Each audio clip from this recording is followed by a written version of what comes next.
Welcome, my friends, to Agile ABCs. It's a pleasure to have you here today. The purpose of our meeting is to talk about the world of Agile for a little bit.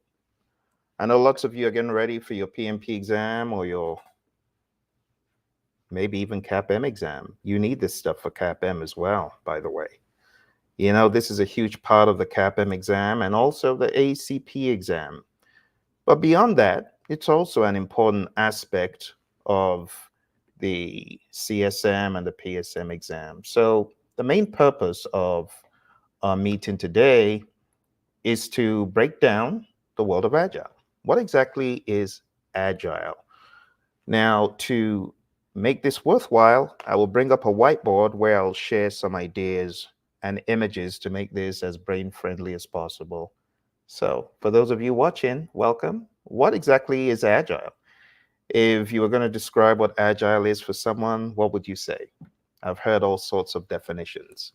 Some definitions are right on point, and others are very far removed. Some of the definitions I hear, especially on places like LinkedIn and other social media, some folks are convinced that Agile is a framework. Some are convinced that Agile is a methodology. I often find that to be rather amusing. But some people take offense when you try to point out that Agile is not a framework. Like, what do you mean? It's just like waterfall, the opposite. No. So let's break down what exactly it is. I'm going to share my whiteboard here shortly, and off we go.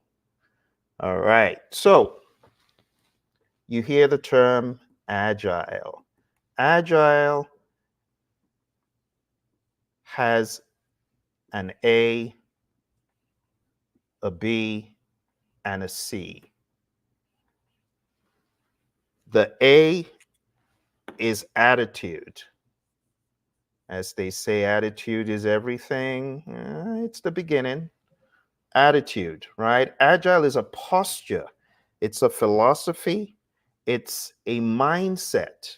And to get into that agile zone, there should be a shift from being rigid, stick in the mud, I ain't budging, to, oh, perhaps there's a better mousetrap. So that's the attitude. It's an open attitude, it's an open mindset, right? So it starts off before it gets into this attitude, it starts off with a mindset, and then that helps form the attitude towards openness, towards nimbleness, and then that translates into behavior. Right? Over time, the attitude is going to foster that behavior, an agile behavior. An agile attitude will foster an agile behavior. And as that permeates through the firm, that will then become culture.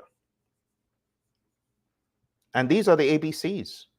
So if you want to go through an agile transformation, start off with the mindset, start off with the philosophies, ensure that your people truly understand what agility is all about. Because I hate to say it, a lot of firms, they think they get the Jira, the Jira subscription, and they think they're agile. No, you're not. You can have a team using Jira all day, but they're the most unagile team, right? You have some folks who think, oh, all we need to do is go get safe. Well, maybe you should go check out safedelusion.com. Safe is not a magic bullet for agility. And that's all I'm going to say about that, because there's a lot more to be said about how unsafe safe is. But you can get the full download at safedelusion.com. It's a big old PDF, and it's got case studies and people who've actually been out there trying to use this thing. But I won't go into that today, because I know some folks here don't even know what safe is. So let's stick to the program, right? Attitude, behavior, culture. You want to go through that transformation, that agile transformation. It's all about the ABCs. It's not about the software. It's not about tools. It's not about some big old framework. You got to be agile in mind first. So when people ask me what agile is, I tell them it is a mindset that translates into attitudes, behaviors, and cultures to allow you to pivot to the ever changing world around you or persevere as appropriate to the world around you. We say pivot or persevere in the world of agile. So it starts off in the mind. The good book would say, as a man thinketh, so is he. If you're not thinking agile, your behaviors, your actions are not going to be agile. Now, to the agile frontier out there who say, Phil, you can't say it's a mindset alone. I understand. I can't say it's a mindset alone. But agile starts off, right? It starts off here, right? Starts off over here. This is where the light bulb is going to come on, and someone will say, oh, I get it. I need to be more nimble. The great Mike Tyson, he said, everyone has a plan until they're punched in the face or until they're punched in the mouth. Where's your little plan now? You're on the canvas looking up. You ain't got no plan. You got to be agile. Even Iron Mike got it, that you got to be agile. Okay.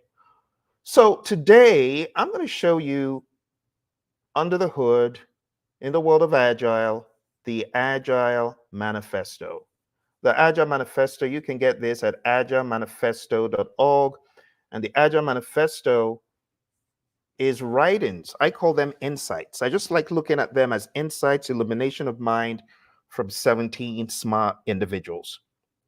And these 17 smart individuals, they spent time musing and thinking about how to create a better mousetrap. Because a mousetrap that had been used for decades, for a long time, was the predictive mousetrap. Some people would refer to it incorrectly, I must say, as waterfall. It's not waterfall. We shouldn't insult waterfall. Waterfall has feedback loops. Right? The people at Rolls-Royce, when they put that together in the 50s or whenever it was, it had feedback loops. So when we say waterfall, a lot of times people, this is what they mean by waterfall. They mean just moving from one stage to the other. But there are feedback loops in the original waterfall schema, right? They are feedback loops. So we cannot say waterfall is strictly predictive. And I know that in industry, everyone, almost everyone says, oh, it's waterfall. And what they really mean is predictive. So let's get it straight. The right thing to say would be predictive. So in the world of predictive, things are often done 1 and then 2 and then 3 and 4 in quick or strict rotation without wiggle room, right? For going back and reiterating and stuff like that. So when you hear waterfall, that's really what people mean. So the Agile Manifesto authors, they had gone through that kind of world and they thought, let's put together a better mousetrap.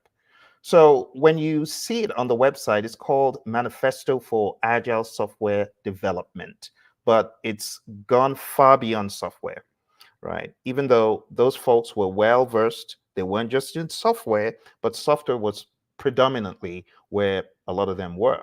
So it says we are uncovering better ways of developing software by doing it and helping others do it. In other words, uncovering better ways of developing products. I like replacing the word software today in 2024 with the word product because the world of agile is far reaching. It's not just software, right? It's gone far beyond software into hardware, into pharmaceutical, gaming, you name it, it's everywhere, right?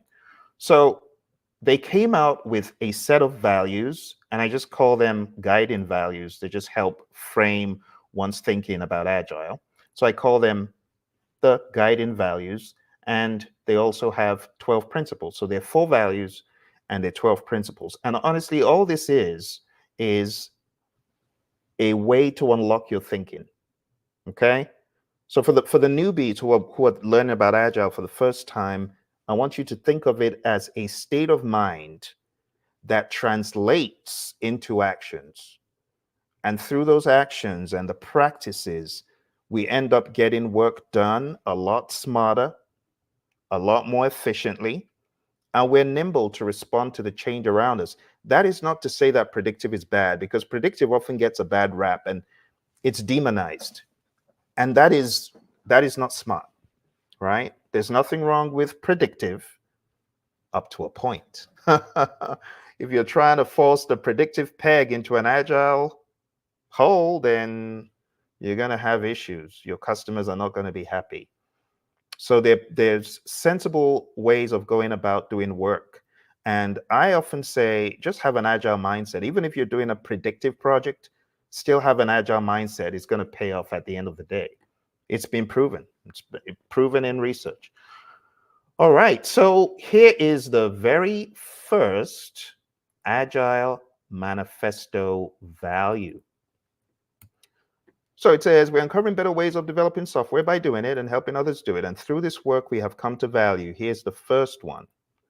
Come to value individuals and interactions over processes and tools. Now, I want to make this as brain-friendly as possible.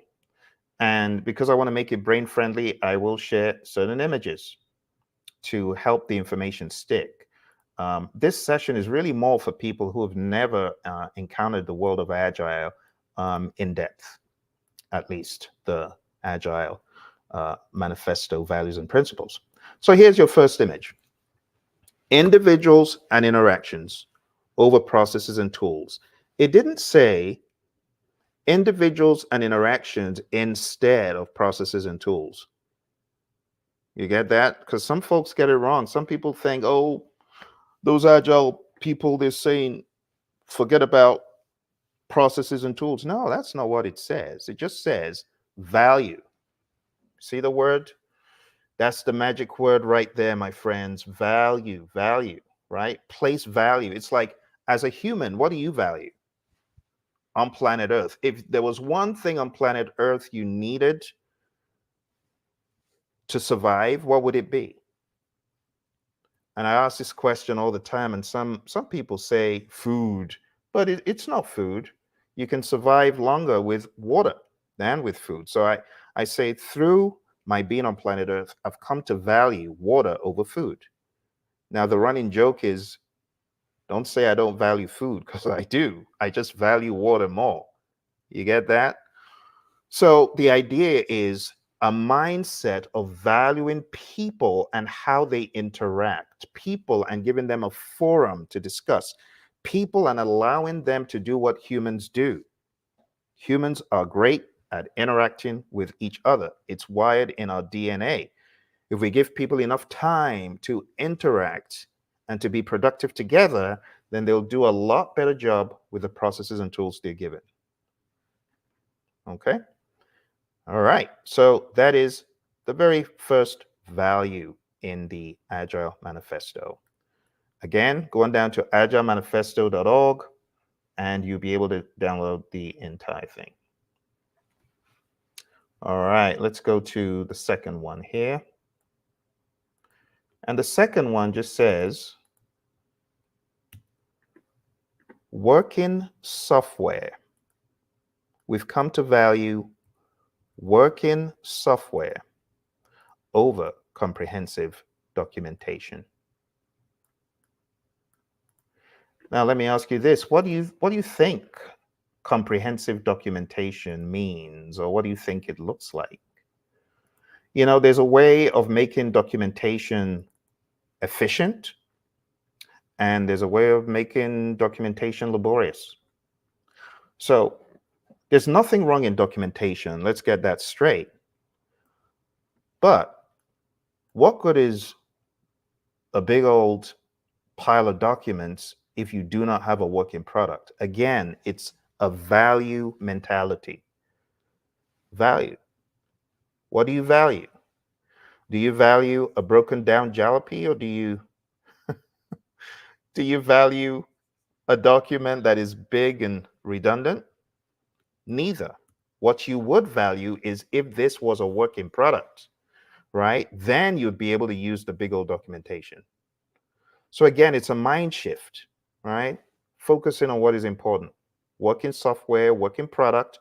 You can see I made the word product stand out because software is not the only thing we can use this way of thinking for. So working software over comprehensive documentation. Again, it's a mindset. It's a shift in mind. All right, let's move on. Moving on to the next one.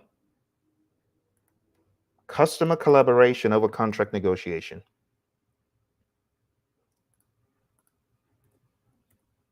Again, it's a state of mind. Would you rather collaborate with the customer to find a way forward, or would you rather negotiate? And we're not saying negotiation is bad. We're just saying what you place value on. So if you're thinking collaboration coming into a negotiation, well, what's going to happen?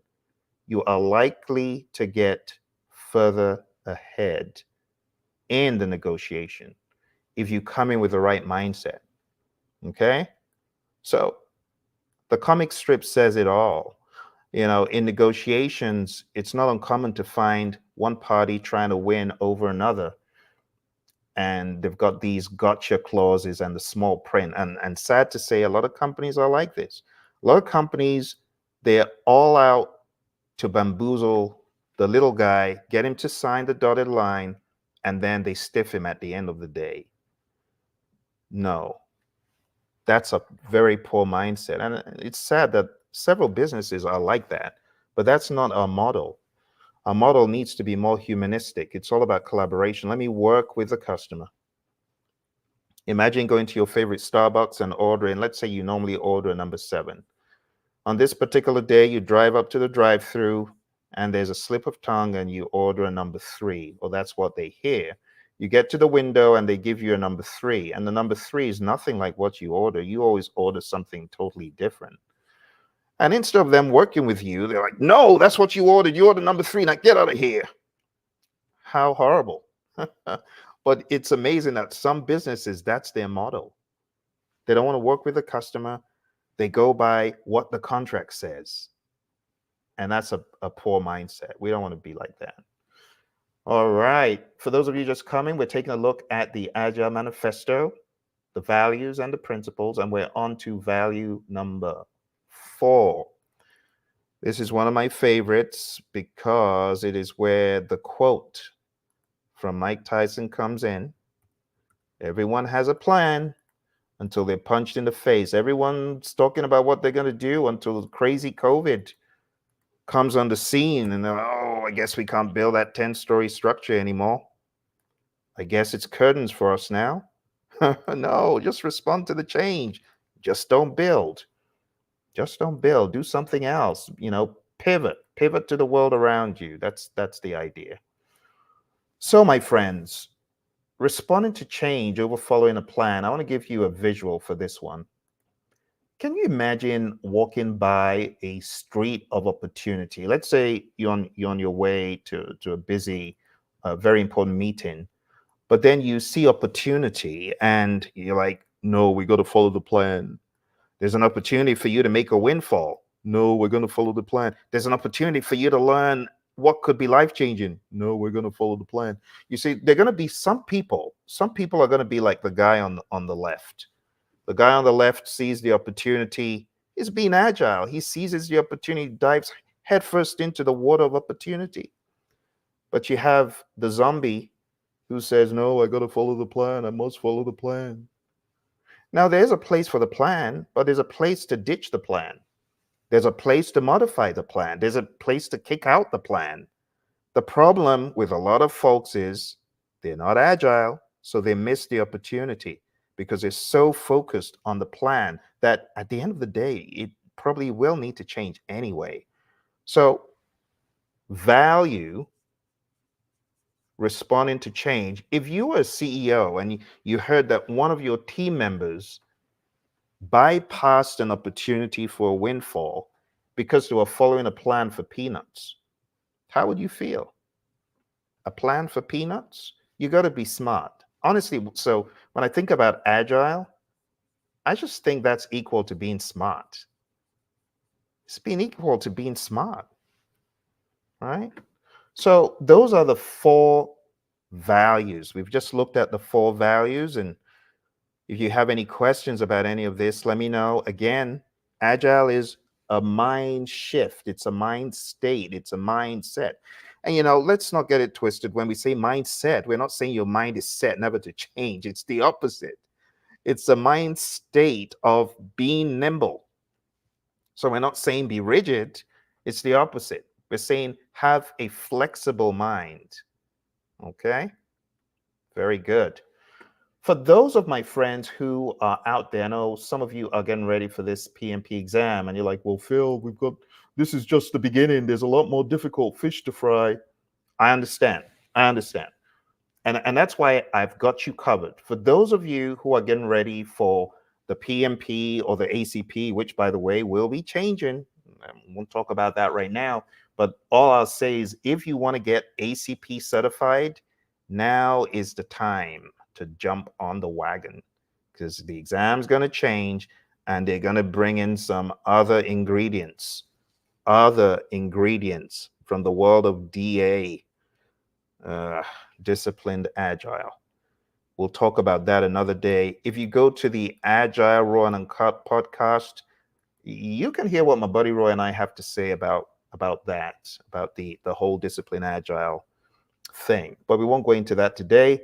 We'll just keep moving on to the principles. But if you are looking to take the exam and you're looking for training and coaching, go to Agile Aficionado, agileaficionado.com. All right, let's go into the principles behind the Agile Manifesto.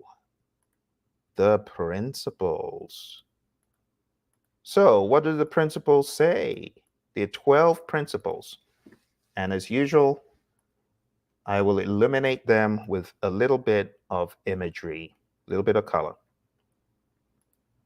Again, the principles are more on the tactile side. It's now getting down to your day-to-day and giving you, as it were, a vision, a blueprint of how to be agile, right? How to be agile indeed, not just to, some people are just doing agile, and you got to do it, but you got to think it. And if you're not thinking it and you're doing agile, you're not going to be agile. It's that simple. All right, so let's go to the first one. Number one, again, a shift in mind. It says our highest priority is to satisfy the customer through early and continuous delivery of valuable software. Now, I want to take the liberty here to remind you to think product. You don't just want to say software, because, like I said, the world has moved on since 2001. Everyone's found that, almost everyone has found that the Agile Manifesto values and principles are so awesome. So, I mean, it could be used anywhere, even in the food business. In this humorous comic strip here, it says, "Dear customer, you're my number one priority, and I have more delicious food for you." You're looking to satisfy the customer. That's your definite chief aim, right? In this world of agile, satisfying the customer with early. So let's break down these words. These words are not for nothing. Early and continuous. Why do we want it to be early? Well, we want to deliver early because our customer may need an early delivery of value to immediately begin to get additional value from the value we deliver.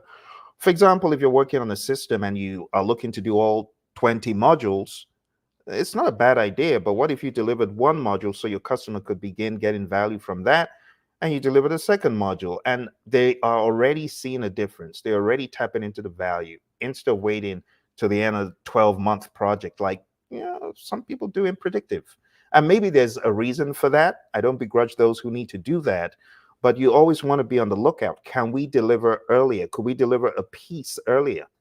I remember when I was at Citigroup way back in the early 2000s at Canary Wharf in London, we moved into the building, but we didn't wait until all the 30 plus floors were built. in that tower, 33 Canada Square, what we did was begin to move in bit by bit. So while there was still building out the top, we, records management people, service people, we'd already moved in. And that's early, right? And then continuous. We want that flow to continue. Contrary to how it is in the world of predictive, where things just happen, boom, one time, and then it's over. In the world of agile, it's not always a one-time thing. This could continue for years. It could continue for years. It could continue for weeks. It could continue for months. It could be a one-time thing, but it could continue. And this is where the agile mindset is very different. In your spare time, just read a little bit about DevOps, and then you'll understand the dynamic there. Development and operations. We develop, but then we help manage and sustain the thing.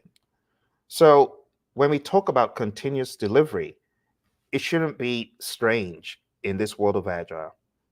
We want to keep that value flow on. All right, I think you get the idea. Let's move on to number 2. Principle number 2. And it states, welcome changing requirements. Uh-oh. Now, I know that's one that some people are not very happy about, the word change in requirements, because it sounds like drudgery, especially in the world of predictive, but that's not how we are in the world of agile. Let's read what it says. Welcome change in requirements, even late in development. Agile processes harness change. Oh, we can actually take advantage of change? Yeah, you can harness change for the customer's competitive advantage. Yeah. So when you harness change for the customer's competitive advantage, you're putting them ahead of others. In this humorous comic strip here, I need to change my order. Talk about change orders in predictive. You won't be a favored team member if you're always doing that. But in the world of agile, yeah, I know it's the 99th hour, but I need a Himalayan spinach salad, please. And the waiter's cool. Waiter says, sure. And that's the way we think in the world of agile. It's like, okay, let's take a look. Let's see. We don't shoot the messenger. We don't shut the person asking down without some sort of collaboration to see how we can make it happen. So again, it's a mindset. It's a mind shift, right? Mind shift from, oh, we got to do this big old change request. How to go through change control board. And again, I say that in jest, but I don't diminish the importance of the change control board. It's just a different way of thinking. I've been in companies where we did the change board all day long, and it has its place. But this world of agile is a different one. All right, let's move to our next one. Number 3. We're going to pick up the pace here a little bit. Deliver working software frequently. Again, that word software, I want you to think about the word product. All right, product, service, result. Product, service, result. Doesn't have to be software alone. Okay. Deliver working product frequently. What's all this frequent stuff about? Why frequently? Why a couple of weeks to a couple of months with a preference to shorter time scale? Why? A picture is worth 1,000 words. So let's look at this humorous picture here. So they got it. They got everything locked and loaded. They're just delivering it. Wow, another delivery. Now think about how happy your customer would be if you delivered working products frequently. How happy you are when you see features in your favorite software tool. More great features. But why a couple of weeks to a couple of months? What's the big deal with that 2 weeks to 8 weeks? Well, if you stretch it beyond that, things become rather laborious, and you probably will end up losing some of your stakeholders' attention, some of their engagement. A couple of weeks is quite common in industry to finish a sprint. But this is not saying every sprint you must deliver. No, but it's suggesting a preference to the shorter time scale. Couple of months, wow, that's 2 months. While it may look short on a predictive project, on an agile project, that's a long time. When you deliver working product frequently, there's value, there's time for feedback from the customer, there's time for engagement, and you want that continuous cycle. You don't want a big break and then, starts and fits. You don't want that. So a couple of weeks is great because it allows you to get feedback, allows the engagement, and that's why there's a preference to the shorter time scale. All right, for those of you who are just coming, we're going all out, taking a look at the Agile Manifesto. Let me go ahead and put the Agile Manifesto principles link in there. I just realized I hadn't done that for you. Let's put that in the chat. agilemanifesto.org. Okay. And if you have any questions, feel free to ask. This video will be up for those who, I know some of you still at work. My friends on PST time zone, I understand. All right. So that was number 3. Let's go on to number 4. Number 4 is business people and developers must work together. And they must work together daily. I often joke about how my buddy Roy's my agile coach, for those of you who have seen us together teaching this stuff. But my buddy Roy and I were training a company that will they'll remain nameless to protect the innocent. We'll train this company, and one guy, on seeing this, got active and animated. And he said, "Why do we have to work together with the business? I can't stand my marketing people." I almost said, "That's your problem, buddy," but I didn't. I was nice. I said, in the world of agile, there is a role that is often referred to as the product owner in a lot of the agile frameworks. And this could be an archetype of the mouth or the voice of the customer. And that person works as part of the team. We're not saying you're confined to work with the business forever. No, product owner. The product owner, we often refer to the product owner as the chief value officer because they know the business. They know what the business wants. So they're a mouthpiece. So when we say you got to work together daily, right? We're not saying literally be in the same room, stuck with the marketing team, stuck with the accounting team. That's not what we're saying. Okay. But think about it. Why should the developers and the business people collaborate frequently and work together daily as much as they need to? That's the magic word there, cooperation. Why is that? Because we work in sprints in the world of agile. And sprints, as you witnessed from our last reading, we want our delivery to be a couple of weeks or a couple of months. So if we're thinking like that, we can have sprint 1 for 2 weeks plus sprint 2 for another 2 weeks plus sprint 3. And you could have some kind of output. Or you could have sprint 4 and keep going till you actually release, right? There's a difference between having a shippable increment versus actually releasing it into the pipeline of production. So you need to think about that when we talk about working together daily. You work together daily, you get some output. That output could get refined. The iterations may refine it, and then it's released. But daily work is encouraged, right? We want people to have access to the business people to ask questions And like I said, the representative of the business is none other than the product owner. All right, let's move on, my friends. Build projects around motivated individuals. This one sounds like duh, but hey, some of you are in teams. You know the person next to you is so demotivated. Like, get me out of here, kind of demotivated. They are ready to leave the job tomorrow, which is sad.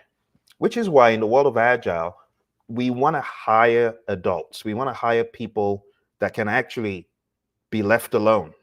people, people that we don't need to babysit. Have you ever been in a job where you got a boss who's checking up on you 20 times a day? Nothing more annoying than that. In this world of Agile, we don't want to do that.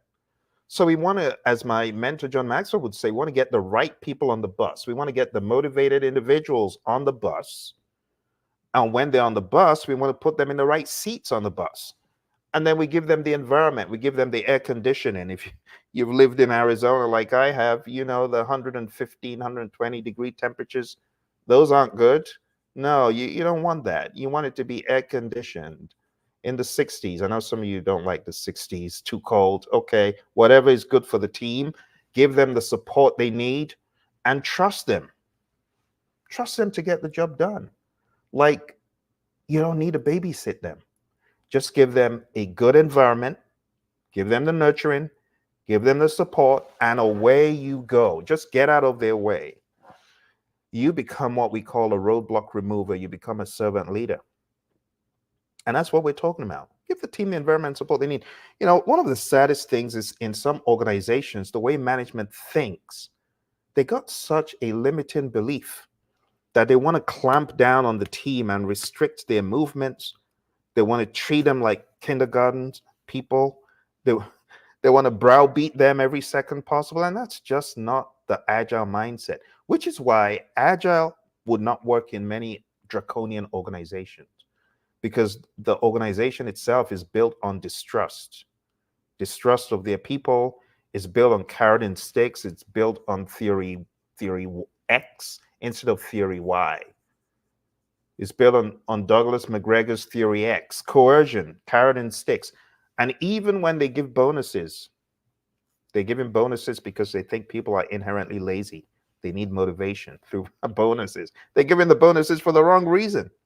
Bonuses are good, but they shouldn't be given as a carrot and sticks or a belief that our people are so useless. Instead, we want a theory Y mindset, open arms, believing that people can work without supervision.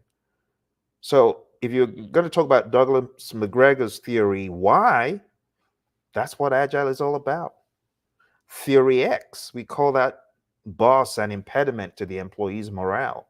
Theory Y, we call them a boost. You ever had a boss that was such a boost to your morale? You loved coming to work. I had a boss like that at Honeywell. A few days ago, I was just checking up, seeing how he was. I realized that he wasn't with us anymore. But what an awesome dude who got me in the right seat, got me in the right team at Honeywell. And because of him, I was able to slay that job, dominate. So a shout out to my former boss, Jim Schaefer, who's not with us anymore. But yeah, that's the kind of environment you want to build. You want to build an environment of trust. Now, I know for some of you who are already into this world, this is like old news to you. But I understand some of you who are new to the world of Agile, it's not about just software, software, software, software. It doesn't even need to have any software, which is why I'm taking time to break it down simply as possible and show you some imagery. So you remember some of these outrageous pictures, then it'll stick. I want to give a shout out to my buddy who went through this training with me, Morgan, Mr. Morgan Pruitt, who is now a PMP today. Congratulations, Morgan. I am glad that our Agile Musings paid off and you're now a PMP. And we're going to have more adventures together with you coming alongside and helping others learn the world of Agile. All right. So this next one says the most efficient and effective method of conveying information to and within a development team is face-to-face conversation. Do you agree or do you not agree? Some people are like, no, we don't agree. It's Zoom. Zoom is best. I can be in my jammies and be in my meeting. Well, I mean, there's a difference between convenience and effectiveness. Yes, one could be in their jammies all day and pretend to be in meetings. But as you can see in this image here, the idea was to convey how there could very easily be confusion, even on a virtual call with cameras. But if you're in the same room, the richness of the communication goes up. Now, this is one of the most contentious principles because I've taught this in different classes, and the argument is always no fail. I am not going to agree that the most effective, the most efficient method is face to face. And it's usually my friends who are developers. They say, Phil, we all need to be seeing the same screen at the same time and looking at certain code or certain information. And we need to edit that together. If we're all in a room together, it wouldn't work very well. But if we're geographically dispersed, it could be very efficient to just put a comment in Zoom and for the facilitator to understand what we were saying and take it on a case by case basis. And I understand that. I understand that. You got to remember in 2001, we didn't have Zoom. We didn't have Zoom and we didn't have this medium. Keep that in mind, my friends. So you can take it with a pinch of salt, but I think you get the idea. Most efficient and effective method, especially when there just needs to be an observation of the body language. Have you heard about Professor Emeritus Albert Mehrabian from UCLA who did an experiment and he realized that when you're communicating and the communication doesn't check all the boxes, right? So you got the body language, you got the tone of voice, and you got the words, right? Imagine you're communicating with me and I say, yeah, I'm really happy to be here training this class. Now let me take my glasses off for a second. I'm really happy to be here training this class.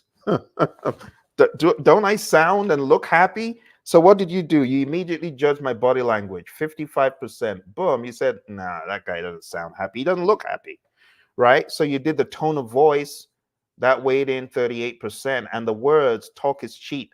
You didn't even consider what I was saying because the words were not in alignment. And that's what Professor Emeritus Albert Mehrabian was saying when you're communicating and some of the numbers are missing, right? My buddy, Rick Brinkman, who wrote the book Dealing with People You Can't Stand, he said communication is like a phone number. If they're missing digits, your call isn't going to go through. The missing digits in the body language, if that is missing, you got big problems. So when we talk about face-to-face, we're not saying that Zoom isn't effective or other means aren't effective. We're just saying that face-to-face goes a long way. All right, let's move on from there and go to the next one. All right. Think you get the idea. We can argue about that all day long. I know that's one I can't win. I'm not looking to win, though. I just looking to illuminate your minds as far as what the manifesto says. Okay, don't shoot the messenger. I didn't write it. Ask my buddy Alistair. Alistair Coburn was one of the people that wrote it. Go to Ken Schwaber and Jeff Sutherland. Go wrestle with them. All right. Working software is the primary measure of progress. So in this world of Agile, we kind of roll a little bit differently. You see, in the world of predictive, we're so into the percent completes, aren't we? Percent complete. This used to be the story of my life in previous employments. The big old, you got the big old schedule and you got the tasks, and then you got the Gantt charts, right? The big old Gantt chart, and you got all those dependencies and names. In the world of Agile, ain't nobody doing that. And then we'll say, oh, this is 90% complete, this is 20% complete, and I'm not begrudging it. I got certified in that stuff. I did the MCTS, love Microsoft Project, use it till the cows come home, But in the world of Agile, my friends, this is no, it's a zero. We don't do that. Why don't we do that? Well, think about a team that's doing things in 2 week sprints. Where's the place for percent complete when you got one Friday and then you got another Friday, you got one Monday and another Monday? You ain't got time for all this. As those of you who come to my class on Saturday on the 21st, because I've got the power review, go to agileaficionado.com. I'm going to be teaching you a lot of this stuff for those of you, especially who are taking a PMP and an ACP. But you got to understand that it's either done in this world of Agile, it's either done or it's not, right? It's either done or it's not done. It's very simple. And the reason why it's like that is we ain't even got time to do the whole, oh, we're 2%, 3%. No, before you know it, you're at the end of the sprint. So when you are making that commitment to pick any of those stories or requirements or work pieces to be done, when you're pulling that to yourself in this world of Agile, you got to make sure that you can get it done, right? We talk about being honest. You got to be honest. So working software is a primary measure of progress. We're measuring progress by, is it done and does it work, right? And of course, if it is truly done, then it should work. Okay, so you get the idea. All right. So we think a little bit differently in this world. You as the developer, because we use that word a lot in the world of Agile, that is not to say that we are developing software.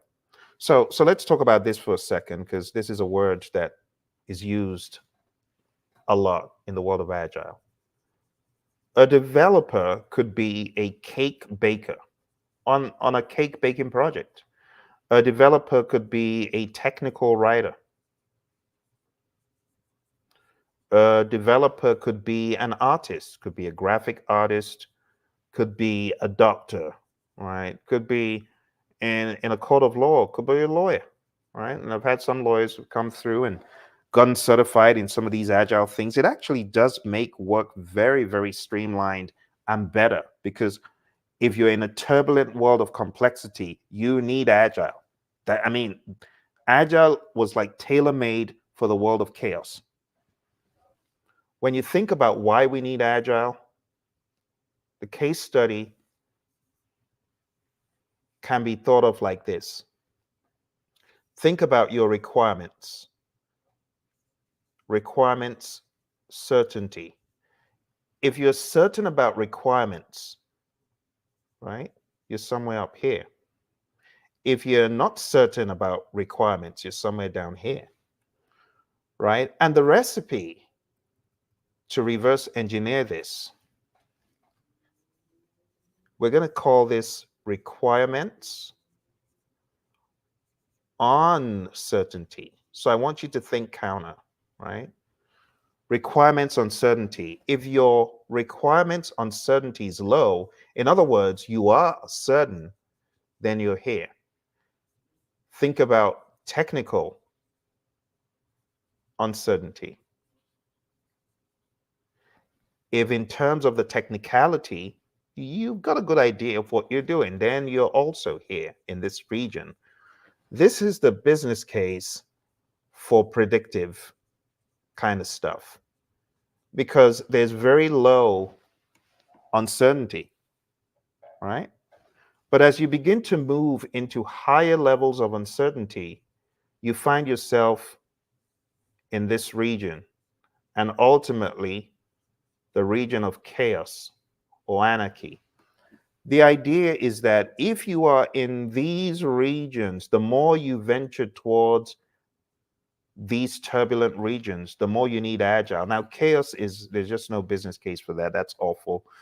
What we want people to do is bring some level of sensibilities, bring it down into this region.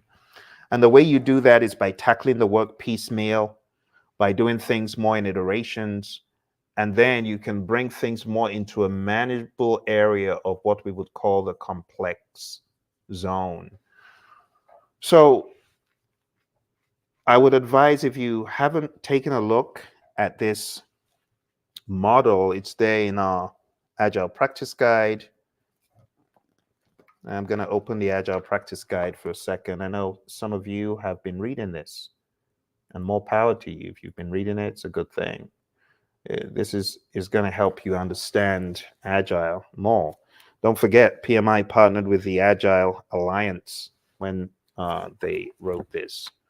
So if you follow me, I believe the page is 14. Is it 14? Yep, there we go. So on page 14, we have an image, pretty much the image I drew just now. This image right here, you can't see too well. But this is called the Stacy model. It's called the Stacy complexity model. And it pretty much just shows you what I've been talking about, the business case to use this way of thinking, right? This agile way of thinking. All right, so for those of you who are just coming, we are taking a look at the Agile Manifesto values and principles. And we just took a look at working software is a primary measure of progress. And I was explaining the business case for Agile using the Stacy model. Now we're done with that. Let's move back into the rest of the manifesto. So the next one, the next Agile principle is Agile processes promote sustainable development. Going to put that on the screen now. And it says the sponsors, developers, and users should be able to maintain a constant pace indefinitely. So let's talk about this.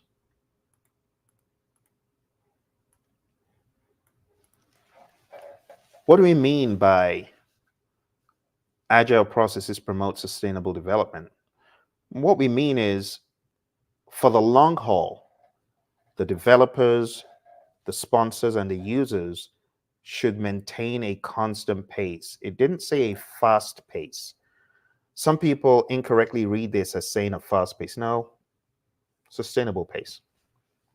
Remember the story of the tortoise and the hare. The tortoise was slow, but consistent. The hare was a speed demon, right?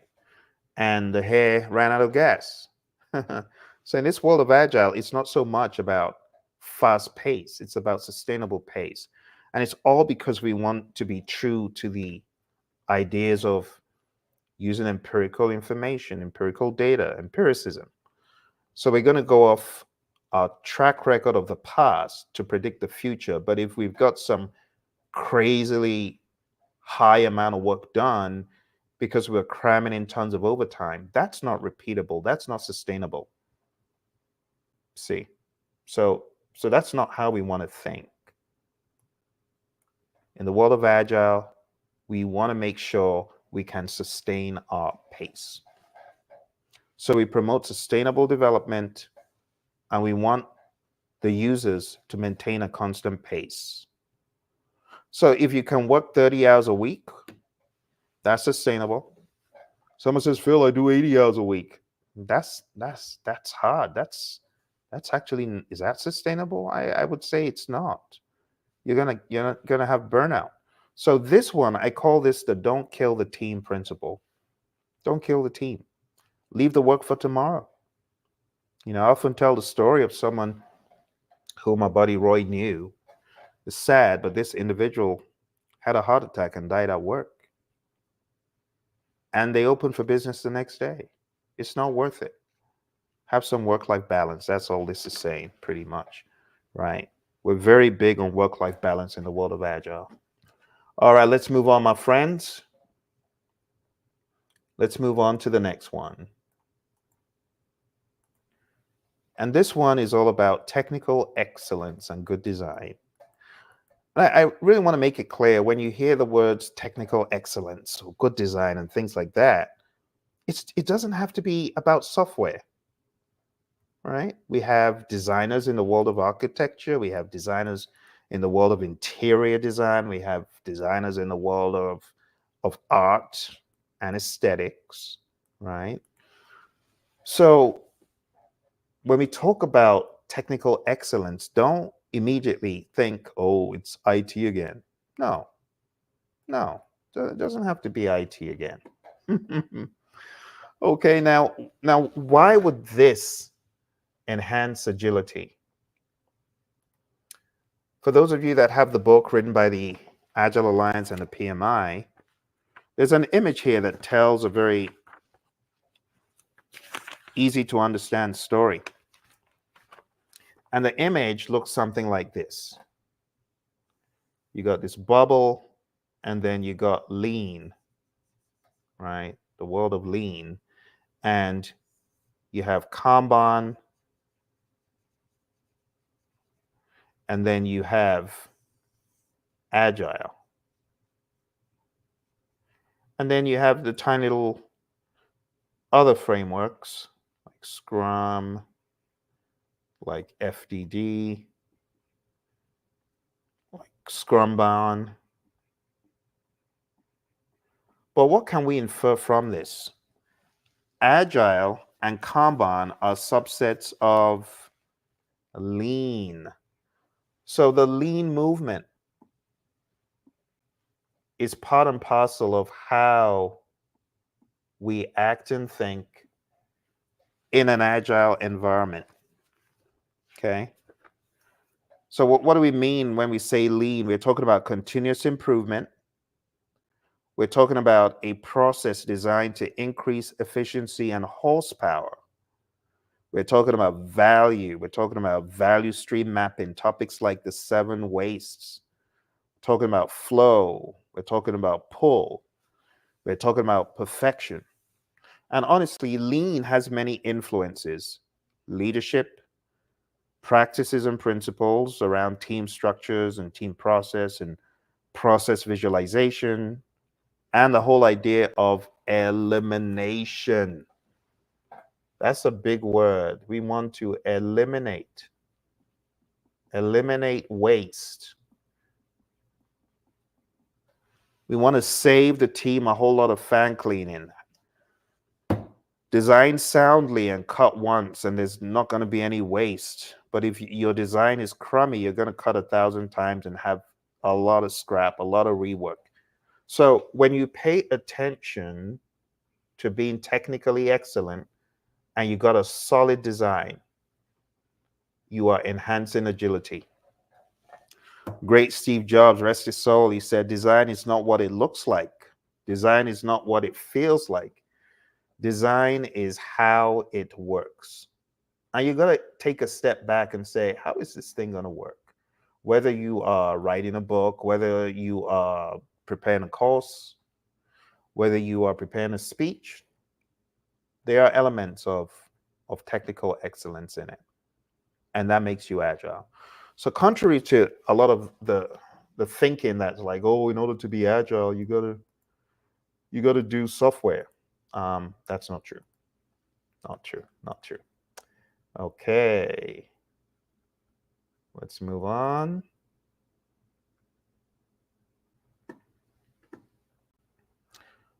This next one is one of my favorites because it requires some thinking to even remotely understand what they're saying here. So let's read it together. Simplicity, the art of maximizing the amount of work not done. You see, maximizing the amount of work not done is an art. And a lot of folks are good at cutting out the crud. And cutting out the crud is what this is all about. Maximize the crud cut. Cut the crud. Don't just cut a little bit of the crud, all the crud. Be aggressive. That's what we call being lean. We call it cutting out the muda, right? The waste. That's what we call it in the world of quality. So the general idea is keep it simple, sir. Keep it simple, sister. You see all those tasks that they cut out, all the stuff that they didn't do, plus the airplane, the flight to who knows where, they cut it all out. And what we're saying in the world of Agile is this is essential to maximize the amount of fat that you cut out. Someone says, well, Phil, it's saying don't do work. Yeah, don't do busy work. There's productive work, there's essential work, and there's busy work. Why do you want to do the busy work? This just says don't do the busy work. All right, let's move on. We've only got a couple left. And this is another really powerful one that supports the idea of an autonomous team. Like in the world of Agile, one of the things we gravitate towards is team autonomy. Team autonomy. Give that team space, give them an environment and support. And they're going to come out with wowing designs, great architectures, even requirements. The best architectures, requirements, and designs emerge from self organizing teams. There's no boss breathing down their neck. Who is the boss? They're the boss. It's a self organizing, self led, self managed team. Each person on the team identifies, I'm a leader. You hold me accountable as a team member. I hold you accountable as a team member. We all have that mutual accountability. That's why we call the Agile team the mutual accountability society. We hold each other accountable and it works. The boss isn't breathing down your neck telling you what to do, when to go for break, and all the minutia, right? In the world of predictive, we generally have rank and file, but in this world of Agile, it's not the case. You could think of it as a flat structure where every entity there has some say in how things are done because we're all leading together, right? Self-organizing, self-managed, self-led. That is not to say that it's a free for all and they don't report to management. They do, but in terms of getting the work done, these folks, they decide what done means, right? These folks decide on the social contract or the ground rules, if you will, right? The team contracts, they have one. They decide how to resolve conflict, how to make decisions, group decision making techniques. It's not one person saying, okay, this is what we're going to do. And there's a place for that. Don't get me wrong, right? There's a place for that. A lot of militaries, that's a style, and it just makes sense. But in this world of developing products, self organizing teams is a great way to go. All right, my friends, you've almost completed this hour with your buddy Phil. I just put in some finishing touches to the Agile Manifesto here. And the final one, final one. Here we go. This says at regular intervals, the team reflects on how to become more effective. That's a no-brainer. I know a lot of you already do that. You're always asking the question, what can I do to be better? What can I do to take the ante up? And that's it. How can we improve? How can we be better? Can we build a better mousetrap? If so, how can we? What can we do differently right now, right? This is often called a retrospective, all one word, of course. Retrospective. Let me write it out properly. Retrospective. Hello, my buddy Ron. I just saw Ron jump on. Thank you, Ron, for coming through. I just saw your message. I was so busy yakking away. Thank you, Ron. Ron says trust is essential to your success. It may be hard, but it's worth it. Absolutely, Ron. That is true. Thank you, Ron. I appreciate you coming through. Thank you so much. And thank you for the comment. Very much appreciated. Thank you. All right. Well, my friends, the retrospective is the formal construct, right? That's the formal event, if you will, in the world of Agile. But we shouldn't only retrospect in the retrospective. We should retrospect everywhere. Retrospect on your own as an individual. You don't have to retrospect only in a retrospective. You get what I'm saying? You could retrospect at the end of the day. You could retrospect at the end of the week. You could retrospect on your own. It doesn't have to be a prescriptive retrospective. In other constructs in the world of Agile, we retrospect ad hoc. If we need to, we're going to have a retrospective. Just remember the difference between a retrospective and a lessons learned, because it's a common question I get. A lessons learned could be public information. Once the lessons learned is done and the information is cataloged, you could very well have team members sharing what happened, who did what, the mistakes that were made, who made the mistake. We don't do that here, right? We call this Agile Vegas. Whatever happens in Vegas stays there. Whatever happens in a retrospective stays in a retrospective. That's the general idea, my friends. All right. Over the past 1 hour, 1 full hour, we have been covering the world of Agile. We started off with the ABCs, the attitudes, behavior, the culture. Then we went into the Agile Manifesto.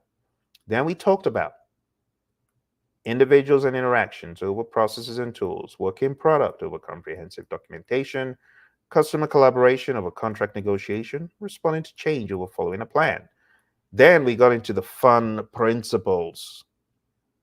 And I gave you a whole lot of imagery. And honestly, a picture is worth 1,000 words.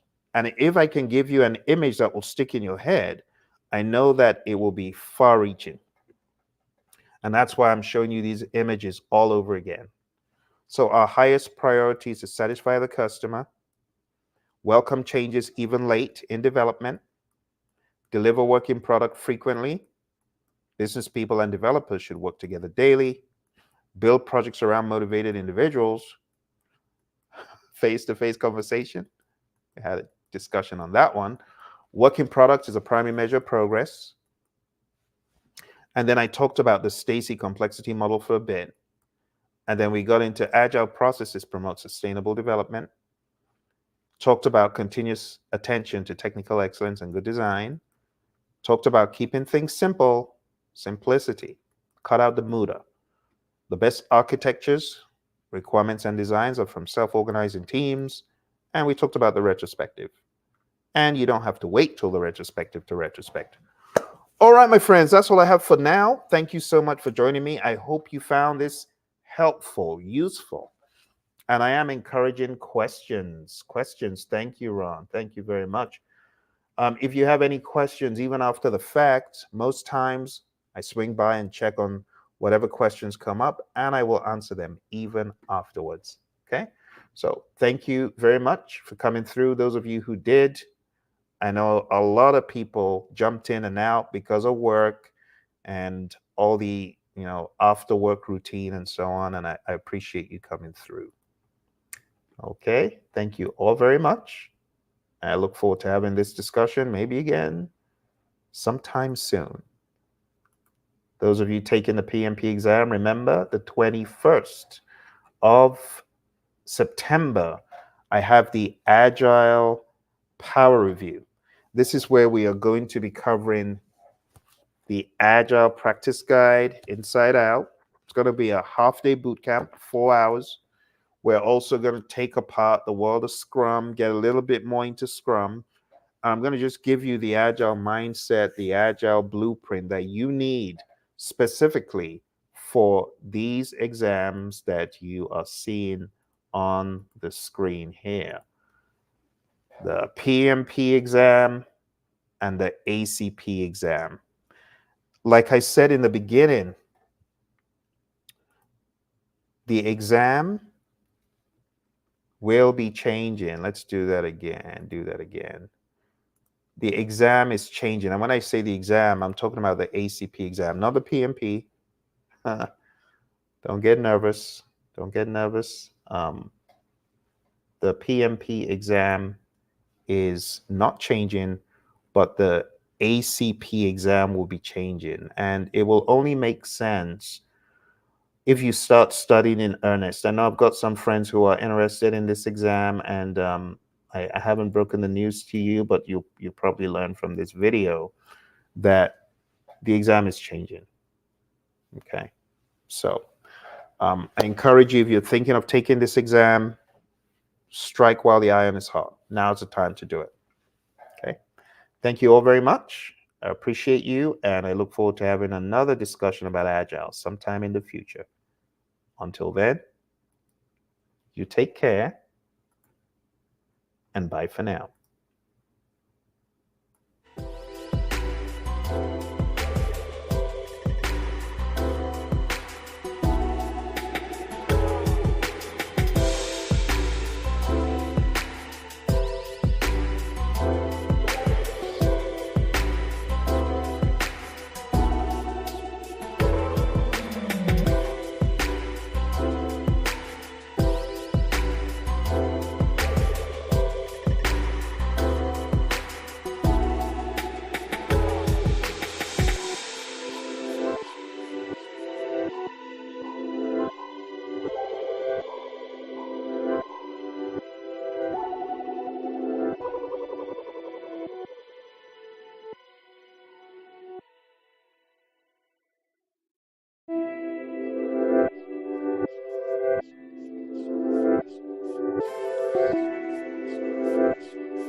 What exactly is Agile? You might have heard the term Agile, but what exactly does it mean? That's what we're going to study today. When you hear Agile, I want you to think about a foundational concept. Think about a foundational concept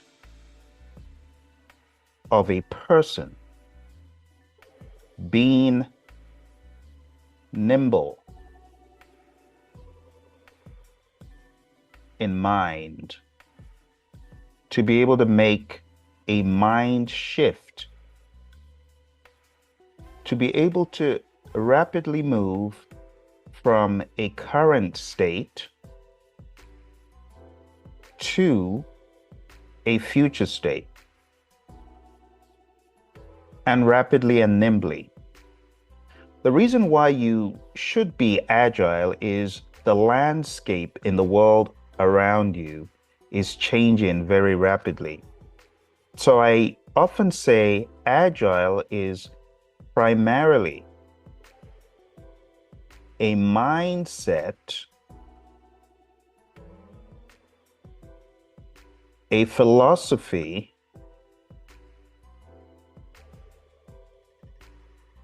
that, when enabled through your thinking first, enables you to act. It's supposed to be the brain. If you don't have an agile mindset, you will find it hard to act. That's why in the world of agile, we say the ability to pivot.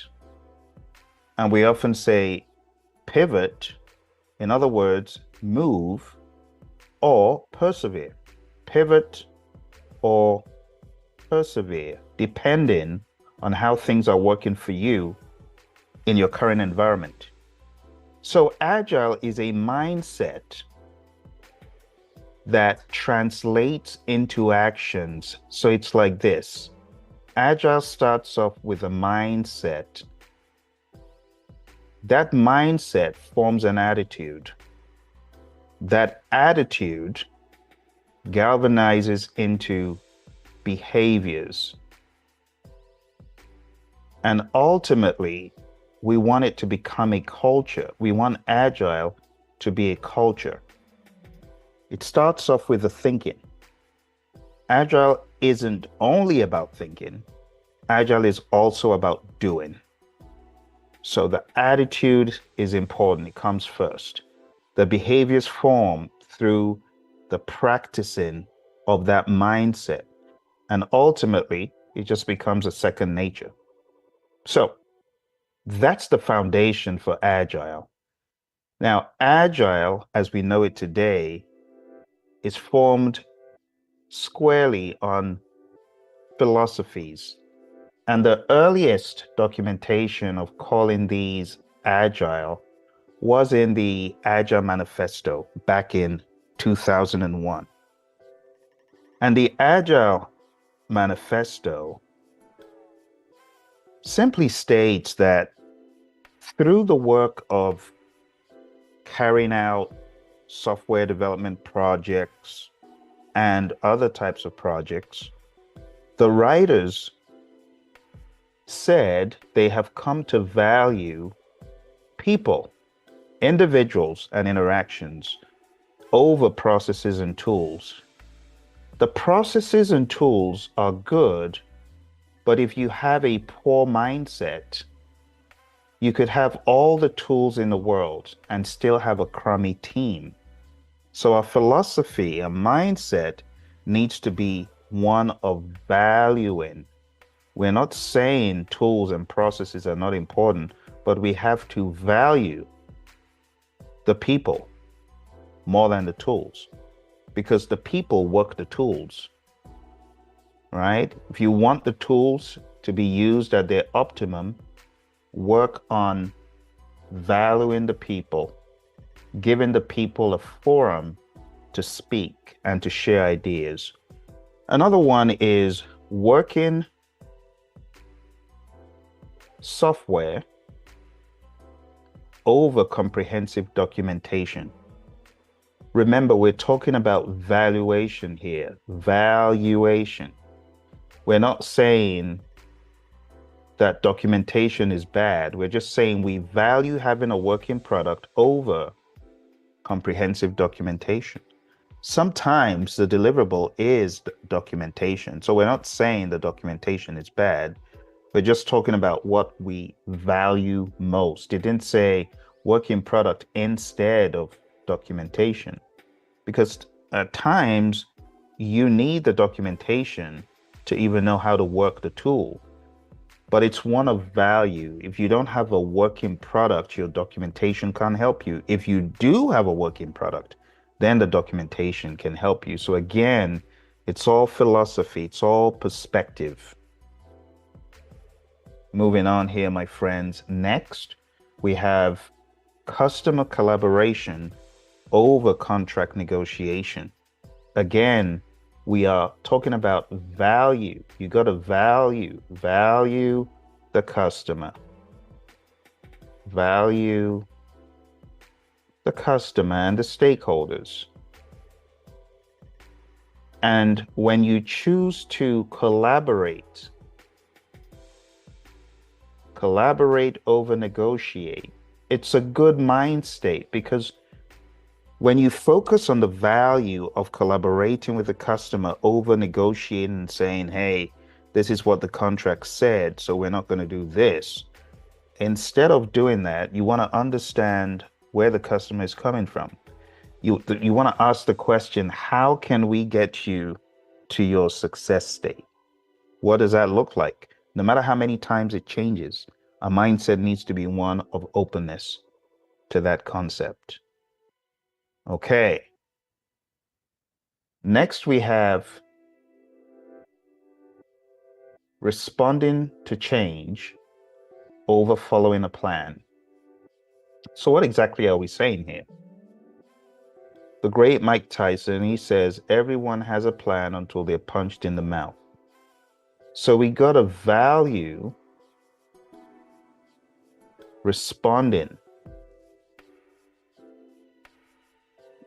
to change, responding to ambiguity, complexity, craziness. We got to value that over having a plan. Responding to change over following a plan. And having a plan is not bad, but following the plan rigidly when the marketplace is radically changing or the world around you is radically shifting makes no sense. It is better to respond to change, just like when the crazy pandemic hit, a lot of businesses went under because they were not able to respond to the madness around them. So when you think about the Agile Manifesto values, it just helps us better see. But we don't stop at the values. We also have principles. We have 12 principles in the Agile Manifesto. And the very first principle it just says, our highest priority is to satisfy the customer. Satisfy the customer. And how are we going to do that? The manifesto says through early and continuous delivery of valuable product. So again, this is what we want to put into our daily work. We got to make it a priority. We want to understand the concept of continuously delivering value, as that will delight our customer. And that is the very first one of them all. If you go to agilemanifesto.org, you'll be able to see the full list of the Agile Manifesto values and principles. But let's talk about the second one here. The second one, I'm going to put it on the screen for you. And it just says that we should welcome changing requirements, even late in development. And it says agile processes harness change for the customer's competitive advantage. We should welcome changing requirements, even if it's late in development. You know, some folks, they get mad when their customers bring change requests in late. But the Agile Manifesto is challenging that thought, is letting us know that these processes, agile processes, harness change for the customer's competitive advantage. It's a last minute change, but it's going to add tremendous value to our customer. Why do we want to prohibit that? You see, it's a different mindset than that we have in other frameworks and work approaches. Okay, so that was number 2. Let's go to number 3. Number 3, it just says deliver working software frequently. And again, you got to understand that this is a perspective. Deliver working software frequently from a couple of weeks to a couple of months, with a preference to a shorter time scale. Why do we want a shorter time scale is a question. Because if we spread out our delivery too far out, market conditions could change, the customer could be disengaged, and because we're working in sprints, change is fluid and expected. But this isn't talking about ending the sprint, it's talking about delivery. Delivery could be sprint 1, sprint 2, sprint 3, deliver. And what this is saying is a couple of weeks, which typically could be a 1 sprint, to a couple of months, which would be 8 weeks, which could be 4 sprints. And it's saying with a preference to the shorter time scale. If you could do that every 2 weeks, that's fine. Not more than 2 months. And we prefer the shorter time scale, like I said. Not only do you want to get value quick, you don't want your customer to be disengaged. And the cycle of improvements, it just makes sense to do things in shorter cycles in this agile world of ours. Now, in the world of predictive, you can argue and say, no, we can't do it in a couple of weeks or a couple of months. It's got to be a year. And that's understandable, but as much as possible, you want to have that agile mindset to always look for opportunities to do things quicker, to do things so your customer can get the value earlier. There's something we call cost of delay in Agile, and we want to be aware of that. There's a cost for delaying delivering that product, and we don't want that to be too high. Business people and developers, this is the next one, must work together daily throughout the project. My buddy Roy and I were teaching an Agile course once, and we had someone who was really upset about this. And he said, I don't like the marketing team. I don't want to work with them daily. They're horrible. And I said, that's not the mindset that we want to generate in this world of Agile. I didn't say that clearly, but we realized he needed a little bit of help. We said, yeah, that is an attitudinal problem.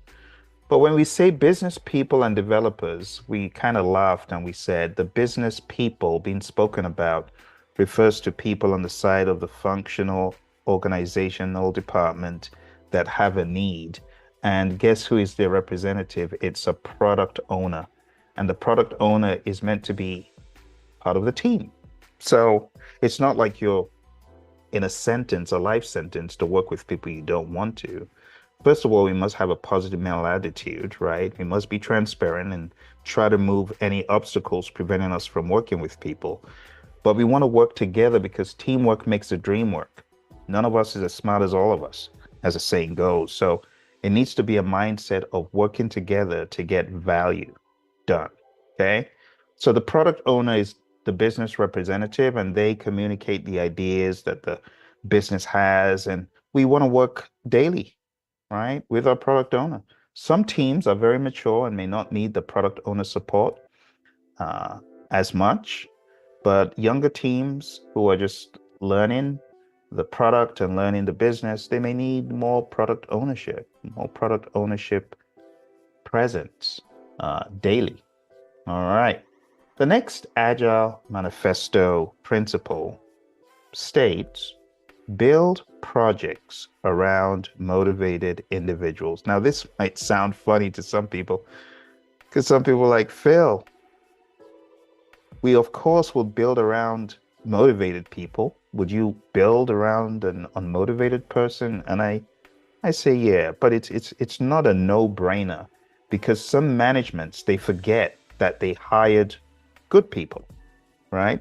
So what we're saying is once you build around the right people, water the team just like a plant, give them the support they need, trust them to get the job done, and they're going to knock it out of the park. They're going to get stuff done beyond the wildest dreams of the management. Management's going to be like, wow, I'm glad we got out of your way and let you let you get your work done. So we want to create a supportive environment. We want to create a place where the team feels safe. We want to create the ideas of being able to retreat for quiet so you can work and develop, being a transparent team where no one is going to be browbeaten for speaking the truth or speaking their mind, but we want to get out of their way. We want to trust them to get the job done. So again, it's a principle. You can see that it's very humanistic and very mind driven. All right. The next one is very straightforward, and this is all about face-to-face communication. Now, some people they argue, and I've had classes where I'm teaching this, and people say, no, I don't agree. It's not face-to-face. That's the most effective way of communicating. It's Zoom. And I laugh because I understand what they're saying. What they're saying is, well, my team and I, we use Zoom and everybody needs to be seeing the screen at the same time so they can write the code together. And I'm like, I understand. But under most circumstances, when you meet face to face, the communication is richer. Have you ever heard of the 55-38-7?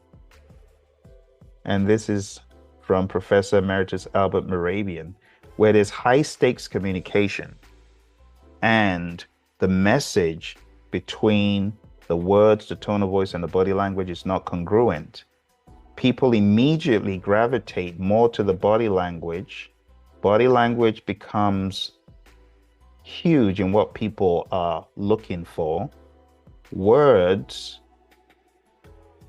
would be a mere 7% in such high stakes communication where there's not congruent communication.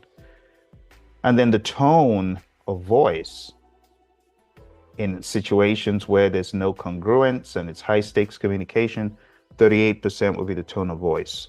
So if you're communicating and things are not adding up, people are going to gravitate more to the body language. And that's just a slight indicator of the importance of body language. Talk is cheap.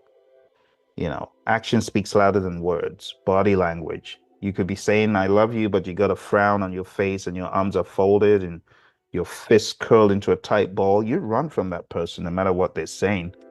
So Face to face just goes a longer way. It helps pass the messages across, the nonverbal cues.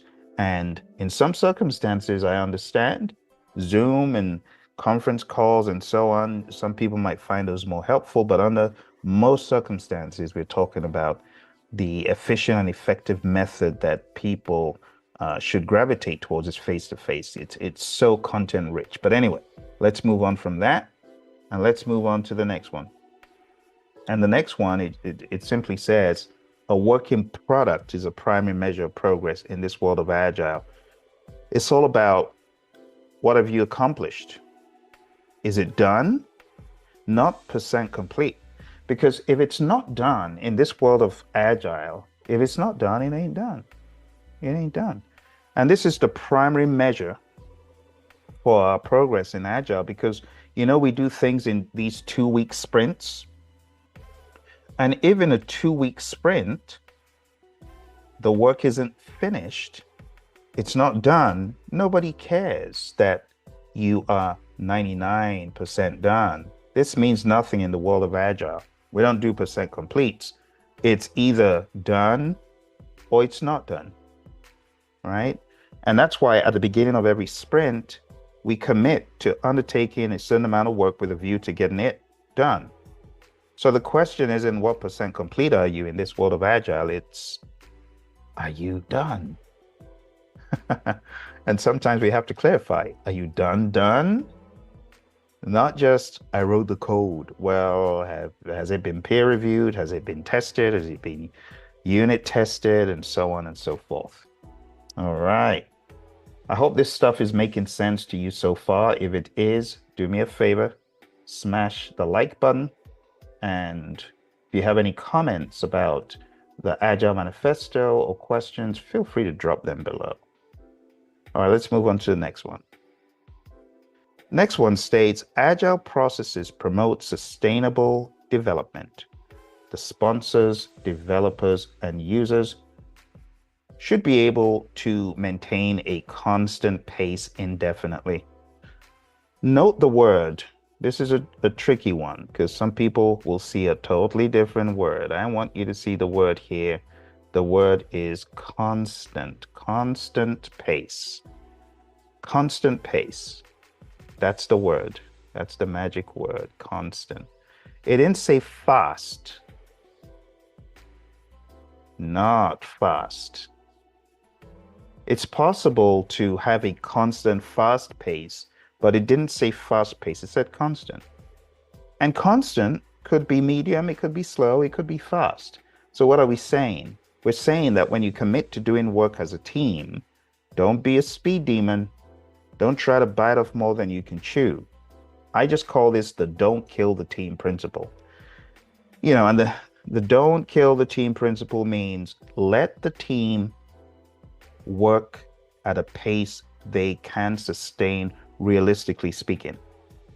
Don't go say, oh, we can do 200 when the team has never even done 100. Oh, we'll just make them do overtime. No, we don't subscribe to that readily in the world of Agile because it skews our metrics. It skews some of the metrics we use in our burn up or burn down charts, in our velocity. So that's a general idea. Okay. So we are over the halfway mark and we only have a few left. Let's move on to the very next one, my friends. Next in line, we have this one. It says continuous attention to technical excellence and good design enhances agility. What are we saying? We're saying that when you pay attention to technical excellence, you save a whole lot of fan cleaning because Agile is from the world of lean as well. And from that overarching lean thinking, we're trying to avoid waste. When you pay attention to being technically excellent, making things technically sound, designing stuff that is airtight, you are really enhancing agility. Because remember, Agile, again, is a mindset. In this world of Agile, one of the things we want to do is ensure that we are avoiding waste. Waste is not our friend. Okay. So we want to be lean. We want to be a lean and mean machine. And the way to be lean is to be technically excellent, make a good design, design once, and cut appropriately. And then you won't have so many concerns coming back and technical debt and defects and so on if you spend time being technically excellent. All right, Steve Jobs knew a thing or two about that. When you see those Apple designs, for those who want the Apple haters, because I know Apple has its haters, but you got to give it to Apple. They did spend some good time in being technically excellent and doing good design, and that's why they're kind of like the gold standard for the smartphone. I know my other friends who have the other phone, they won't like that, but it is what it is. Okay, let's move on. Simplicity. Simplicity, the art of maximizing the amount of work not done. This is very hard for some people to understand, but it's like this. To keep it simple, cut out a ton of fat. There's a lot of stuff people do that's busy work, or is not needed, or it convolutes the situation, it convolutes the job. What we're saying here is keep it simple. Keep it simple, sir. Keep it simple, sister. How do you keep it simple? Cut out the fat. Maximize the work not done. So it's a shift in mindset. In some other methods, there's a lot of busy work, a lot of red tape, bureaucracy, and so on. Here in the world of Agile, we want to just keep it simple, sir. Keep it simple, sister. It's that simple. Okay, we got two left. The next one is all about self-organizing teams. And it simply states, the best architectures, the best requirements, and the best designs, they emerge from self-organizing teams. And we've talked about self-organizing teams already. We said, give the team the environment and support they need, trust them to get the job done. And it's true. When we truly believe that when we allow the team to self-organize, to be themselves, to innovate, we get the best solution. It's just a no-brainer. It's been proven time and time again. Self-organizing teams, they get the best, instead of having someone breathing down their necks, telling them how to do stuff. All right? Okay, my friends, here's our final view and principle 12. Principle 12 states that at regular intervals, the team reflects on how to become more effective. And then they tune and adjust their behavior accordingly. What is this referring to? This is referring to what we call the retrospective. A retrospective is where you look in the rearview mirror and you say, what went well? What didn't go so well? What are we going to improve on right now? What are we going to improve on the long term? Long-term improvements. And so on and so forth. Going around the room, being honest, everyone sharing their perspective. And when you do that, the team has its marching orders and they understand, okay, this is what we're going to correct right away. Sometimes it's a mental correction. And other times it needs to be something more elaborate, more expansive. And there you have it, my friends. Over the past number of minutes, we covered the 12 Agile Manifesto principles. And in the very beginning, we also covered the concept of the values.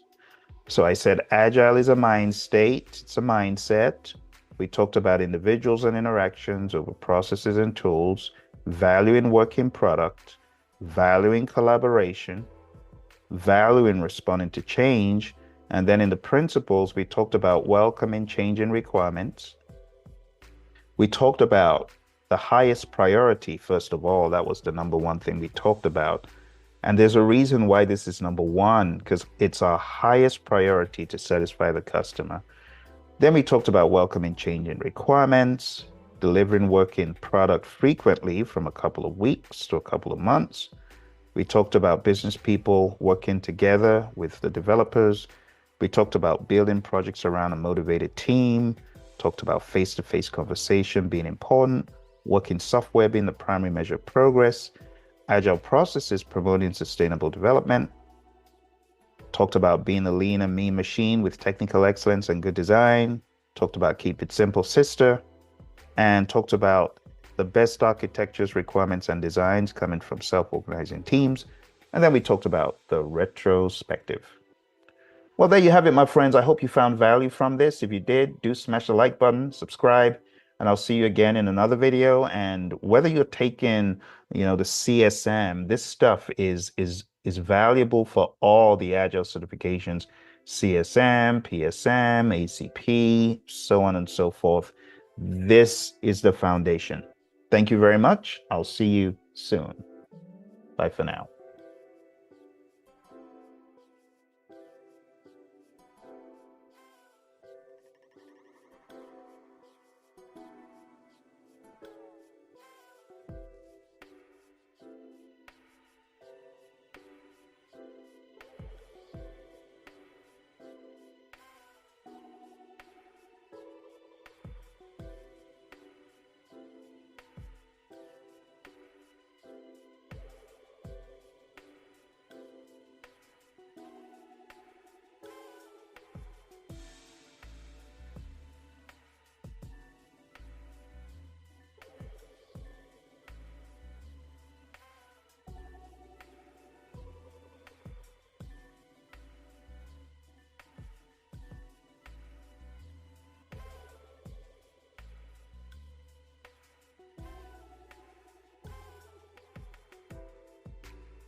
All right, my friends. Well, I appreciate you staying around, and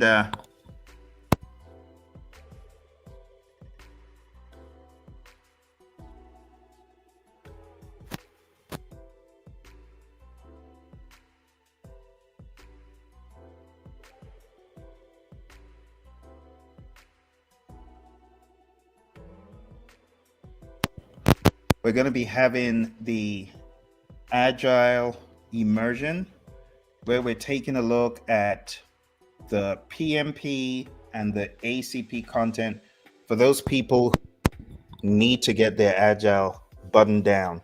Just going down to the ticker tape below, it's agileaficionado.com, and you'll be able to sign up for training that's happening this weekend on Saturday, the 21st of September. Great way for you to spend your Saturday learning some Agile in a half-day boot camp.